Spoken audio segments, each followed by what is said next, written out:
Josh, to get us started, give me two truths and a lie, please. George, I was really excited about this. I actually prepped this, which I normally won't do. I'm normally kind of a spur of the moment type of guy, but I was like, oh, this is a great question. I love it. So here's the three. You ready? Yes. I've acted in an off Broadway play. Hmm?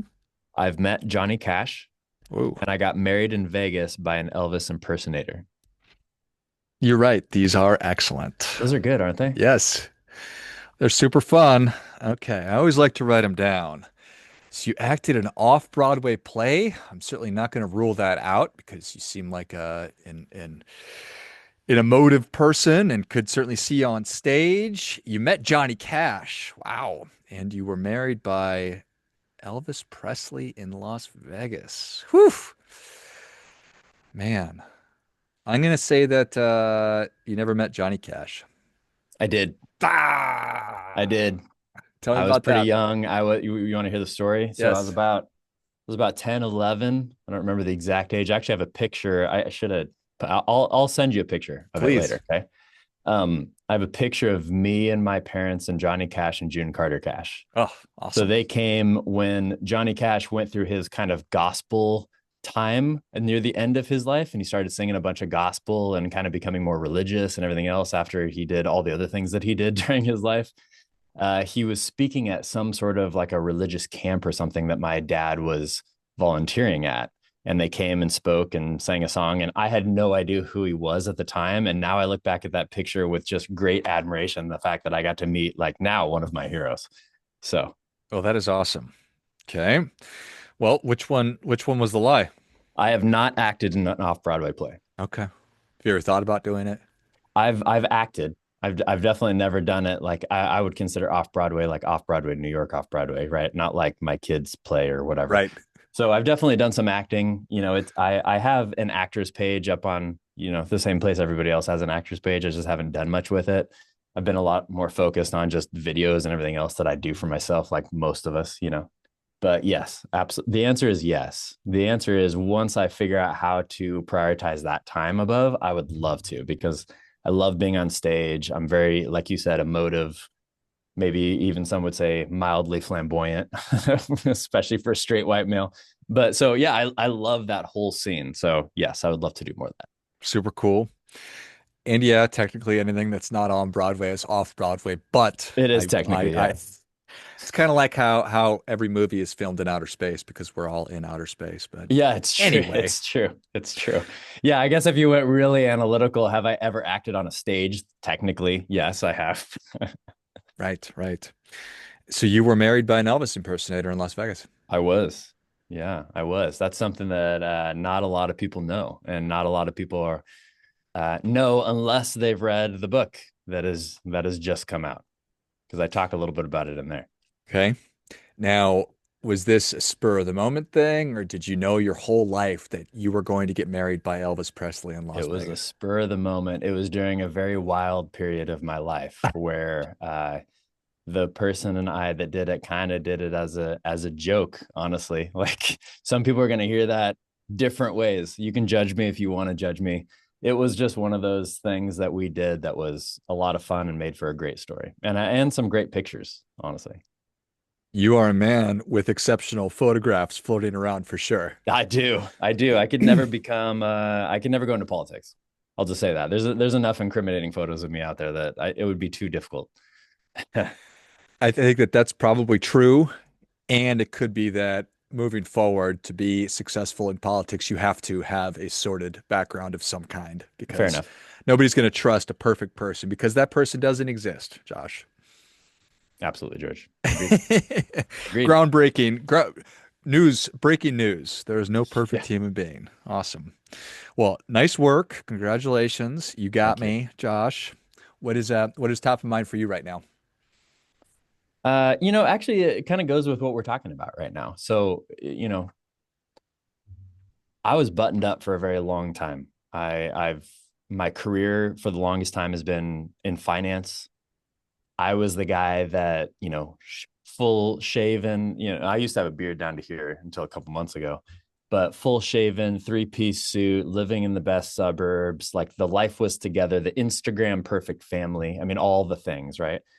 And I think that's what's always on my mind, especially when we get into conversations like this, because you would hear those two truths and a lie, and you're like, well, he doesn't seem like that type. Well, that's because I went through a divorce, and that kind of just changed my whole perspective on everything. It helped me re engage with who I actually am as an individual. And what I realized, divorce isn't just paperwork, it's your life breaking apart. Have you ever been through a divorce, George? My folks divorced when I was 5. Okay. So So you sort saw of. that firsthand. Yeah. So you have been through a divorce then. Yes, I would say, even though you weren't divorced from a spouse, you've definitely been through a divorce. My youngest was pretty little when we went through ours. One of my children was probably around 5 by the time we went through ours as well. And it was an opportunity for me, for my identity to just break down, for me to try to figure out, who am I? Kind of that, you know, I don't know. I picture some actor in some comedic sense just sitting around, who am, that sort of thing, right? And Hmm. that was the time when, after I first reacted, just going kind of nuts, just doing a lot of crazy things like the Elvis thing, right? And then I sorted through it and I was like, well, you know what? There's a lot of men specifically that are going through this stuff that don't know who to talk to about it. And they don't really know how to relook at their identity. And I'm not saying that women don't. I work with a lot of women. I coach a lot of women, just like I coach a lot of men. But the big difference in my eyes is that, in general, I think society is a bit more open to women getting help with things like this, whether it is therapy or group talk or just even having conversations online or anywhere else. It just seems, generally speaking, that society is a little bit more open to a woman saying, hey, I need assistance with this. I need help with this. How do I move forward? How do I become the best version of myself? And men are kind of just taught, at least from a young age, from my experience, as like, well, just grin and bear it, get back up on your horse after you fall off, pick yourself up by your bootstraps, whatever ideology, terminology, saying you want to say. And that was me. I mean, I had this picture perfect life, like the buttoned up finance guy, think Wolf of Wall Street or anything else without maybe some of the craziness. And I didn't know where to turn. I didn't know where to go. I didn't know. I was anti-therapy. I was like, therapy's stupid. That was the family I grew up in. I don't believe that anymore. I was like, I don't know who to talk to. My church had, I felt, abandoned me at that point. So I didn't feel like I could talk to them. All of my friends were similar to me, and all of us were putting on kind of this suburban facade that we're all doing well. So I was like, I don't know where to go to like really get honesty, to get authenticity, to get help. And that, when I finally was able to settle myself from all the things I wanted to experience, it was finally at that moment where I realized, well, that's my mission. That's it. My mission in life is to help people that have gone through big transitions like divorce, and be able to help coach them through that to become the best version of themselves possible. And, historically, I've done that with money, being in finance, but it's not just money. Money's one of the things, but it's probably the least important, to be honest with you, because everything flows into that, right? Mindset, life, who I am, what my mission is, what my vision is. So I think that's what's on my mind today, for sure. Well, that is a lot. I I totally agree. It's an interesting, and I don't even, I don't know that exploring or spending a ton of time thinking about why it is that men don't necessarily feel like there's a space, or that there is a space. It just kind of is what it is, and that you identified that, and then through your own experience, I said, you know what, this is terrible. I'm sure that your divorce was an awful experience, but it's also an opportunity to take things down to the studs and say, okay, who am I? And let's actually pursue figuring out who I am as an authentic person, and having a roadmap for that, or the support network, both of those things, I think is so key, because it's not obvious how I would even engage in that without some guidance. For sure. And I think this is true from my experience with many, many people I've talked to over the years. it seems that most traumatic events, whether you want to call it a divorce or somebody having a health incident or cancer or an injury or whatever it is, whatever you want to call that, we all define our own trauma, right? So I can't Hmm? define somebody else's trauma. But whatever that traumatic event is, let's say it's the most difficult, worst thing the person's ever gone through in their life. From my experience, that always produces the best experience of somebody's life. If they are aware, they pay attention, and then they do something about it. Because, like I said, with my own life, I went through my divorce and kind of being this buttoned up person my entire life. I didn't really rebel a whole lot in my life. I didn't really experience a lot of new things. So I decided to. I decided to do the sex, the drugs, the rock and roll, the partying, the everything in my mid 30s with money, which is bad news, by the way. You should do it when you're like 17, don't have any money. You get into less trouble. Trust me. Because when you can start buying all the things, you get into more trouble. So I did that. And I think it was needed for me at the time, especially to see that it was all completely meaningless and worthless and fruitless. But to be able to come out of that and realize, oh, I know why I did that now. Because I didn't know how to manage my emotions. I didn't know how to actually deal with what was going on inside of me. And I didn't want to just, I think like most guys, I didn't want to just like sit around and talk about my feelings and lay on a couch and, go to therapy and I just didn't want to do all those things. So I decided to take it out in other ways.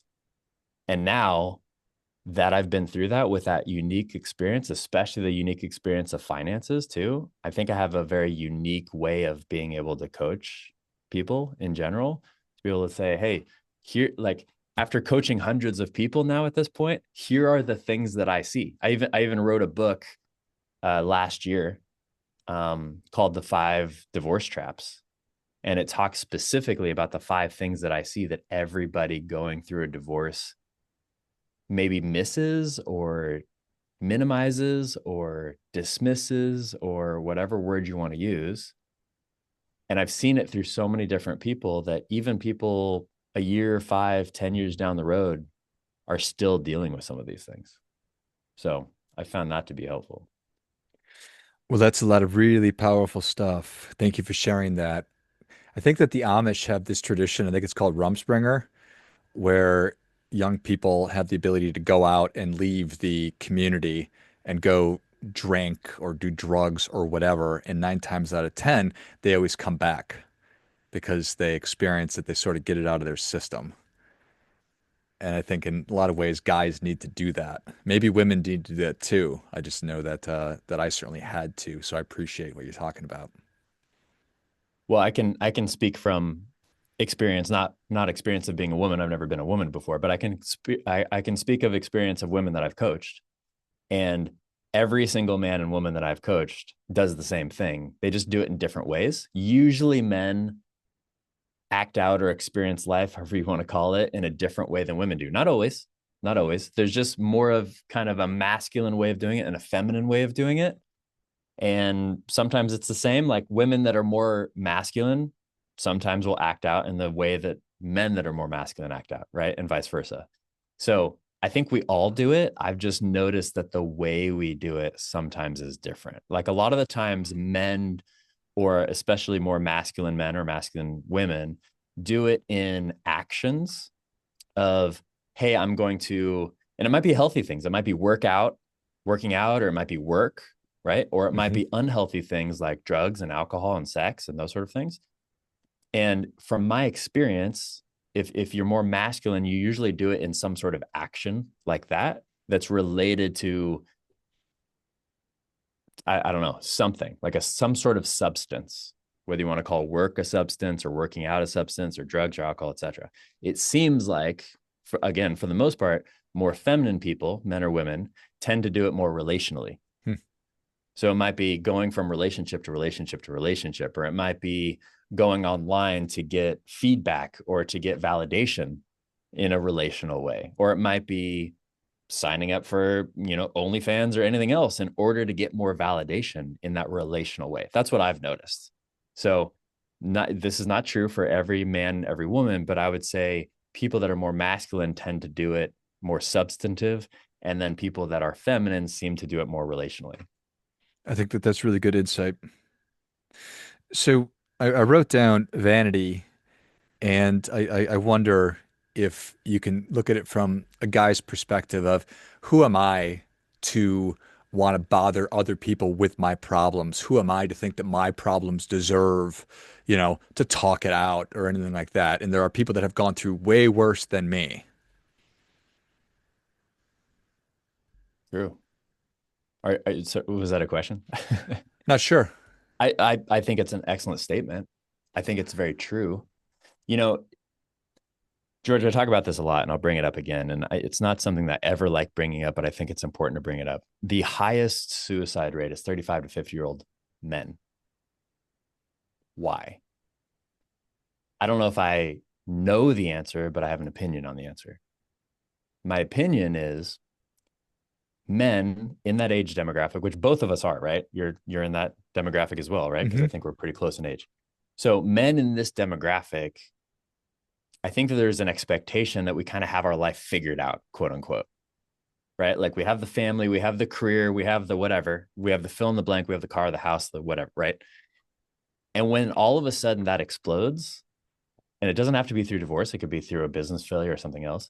When that explodes and our identity is hit, like as an example, for myself, when I went through divorce, my identity, my primary identity in life was as a husband and a father. My job came very, very third for me. That's not true for every man. Plenty of men, the job comes first and then the husband and the father, right? It doesn't matter what the order is. But for me, my whole identity was shaken because not only was I going through this divorce, this very contentious divorce with this woman that now all of a sudden hated me after we've been together for so long, but then also I was failing at my business. And then I also felt like I was failing as a dad. I didn't have as much time with my kids. I wasn't able to be there for them. So all of a sudden, those top three things, I was like, wow, I just suck. It's just massive amount of shame and everything else, feeling like everything was my fault. And honestly, if I didn't have kids, George, I don't know if I could promise that I'd be here today Hmm. because that just, I thought my life was over. Men specifically, of course, it happens with women as well, but we're just going back to the suicide rates. Men specifically go through the same thing, whether that is their role as a husband, their role as a father, their role as a businessman, whatever that role is. And I think because there's this sense that we can't talk about it or we can't be open about it or we can't go to like victim support groups or therapy or some of this other stuff, even if that's just self imposed, some guys unfortunately get to a point where they're like, yeah, it's not worth it anymore. And unfortunately, I've known many men in my own life that have chosen that path over my entire life now at 42 years old. And it's extremely sad. And it's a very easy fix. It's I should say it's simple. It's not easy. The mindset's not easy to change at all, but it is simple. Hmm. And that's what I talk a lot about in my books because I have a really big passion for men like this. There was a friend of mine told me the other day, he said, I would not be here if it wasn't for the conversations we've had together. I was like, wow, that's heavy. And then you got to be careful with comments like that too, to think that somehow you're somebody's savior or that somehow you are the reason. Like I don't take credit for that. He said that, not me. I don't take credit for that. I think there's other things in his life that have helped him to be here. I don't think it's fully because of me. I'm not his savior. But for me to be a small portion of that, that's huge. It's huge. And so many people, especially going through divorce, man, like there's just so many things you don't know until you've gone through it yourself. Like a buddy of mine went through one, 5, 6 years before I went through mine. And he was my best friend. He's still one of my best friends on the planet. And I was there for him as much as I could be. But after I went through my divorce, I went back and apologized to him. And I said, dude, I'm sorry, bro. Like I was not. And he quickly corrected me. He's like, you were there. You were there in the way that you knew how to be there. You just didn't know how to be there. It's kind of like, do you have kids, George? Yes. Okay. So remember that time of your life when you were young and you like maybe you got a dog or maybe just all your friends got a dog and you're like, yeah, I know what it's like having kids. I have a dog. Come on. right? That's like saying, I know what it's like going through divorce without going through divorce. You just don't. It's like somebody saying, I know what it's like to have cancer that's never had cancer. Like, I would never say that. I've never had cancer. I don't know what it's like. A really good friend of mine did. She went through it and she was, sounds like insanely brave when she went through it. She went through it before I knew her. Right. And I think that's amazing, but I would never imagine that I know how to pretend like what that's like. It's the same thing with divorce. So honestly, for people listening too, that have never been through it, but you have friends that are, because divorce is very prevalent, just be present. That's my biggest advice. Just be present and initiate communication with them. Initiate. Because what most people do when somebody's going through a hard time is they back off and they say, okay, this person just needs space and they need to figure out their stuff. That's the opposite of what they usually need. What they usually want, trust me, if you were able to survey 100 guys that were 40 years old right now that were thinking about killing themselves, and you surveyed them with what they wanted most, guaranteed the answer would be communication and connection from people that cared about them. That's it. That's it. I've been to many memorial services of men that have done this where there's 200 people show up. And I'm like, if this person could still be here and see that 200 people love and support him, maybe this wouldn't have happened. So sorry, I'm getting a little Not at emotional all. about this because it hits me so hard, but I'm not always talking to people that are just like about ready to do that. I'm usually talking to people that you'd have no idea are even there in their head whatsoever. It's the successful business guy.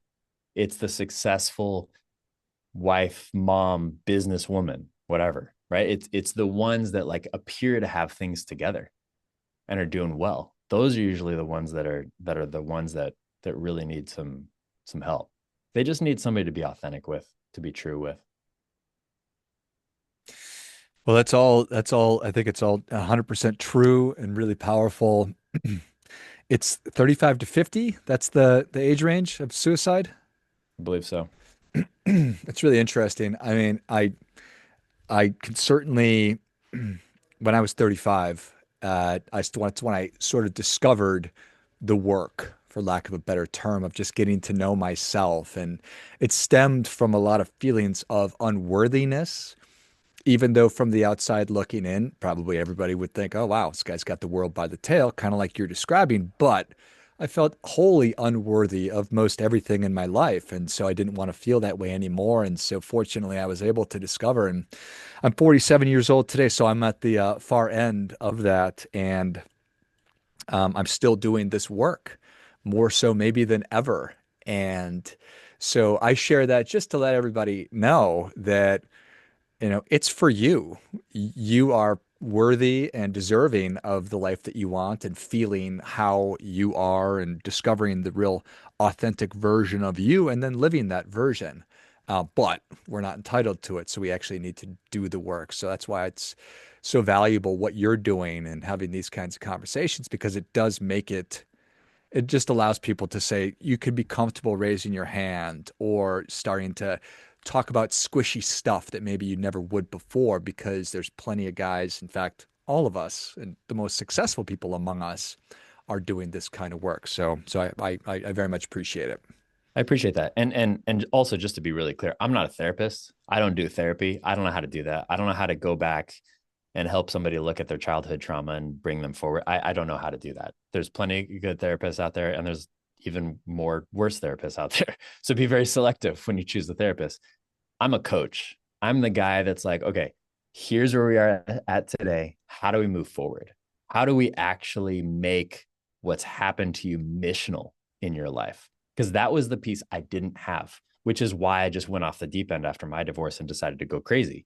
And then I had kind of one of these, I call them spiritual awakenings, whether you're religious or not. I think we all have spiritual awakenings. It's just kind of that moment where you sit around and you're like, what am I doing with my life? Like, who am I? Why am I doing this? And I was right in the middle of a really bad drug trip, to be honest, when this happened, just to be totally forthright with you.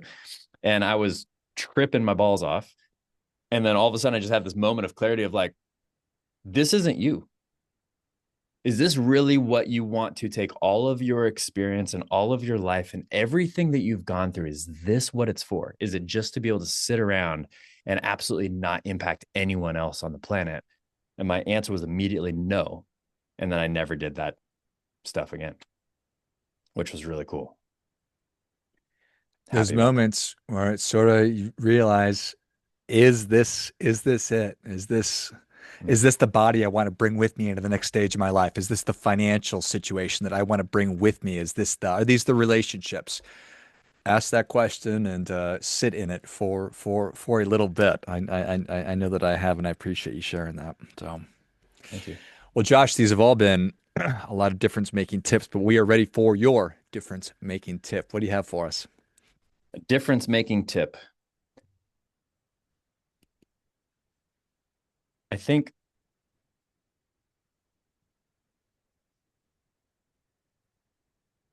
so. I think when life comes at us, one of the things that I can do a lot, and I've seen a lot of other people do, so I think maybe this is helpful to people, is to pause and analyze. Maybe I don't want to say that. Just observe the state I'm in. So, in other words, am I calm and collected and confident right now? Which are three of the eight C's, which they say are your internal self. If you look up the eight C's of self, it's kind of interesting. Am I calm and confident and collected right now, and therefore making this out of my true nature, or am I reactive? Am I reacting? Is there some sort of emotion that's hitting this? And for myself, a lot of the times I just need to pause and then get in that state. Or maybe write the email, but don't send it. Maybe think about how I want to respond to something, but don't send it. Maybe take a note for it. Maybe take all that information and put it in Chat GPT to help calm me down with a different tone than whatever tone I'm in. Right. For me, it's very missional. Like my mission, I'm a very intense, animated, I'm Italian. Like I use my hands a lot. Right. So this is difficult for me. This does not come naturally, but it is who I am. And I can be emotive in a way that's not reactive. Does that make sense? Does.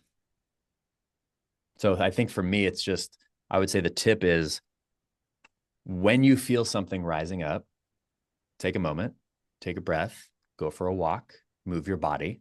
That's the key. Physiology is number one. Just move your body in some way. Do a push up, do a jumping jack, do a walk, something.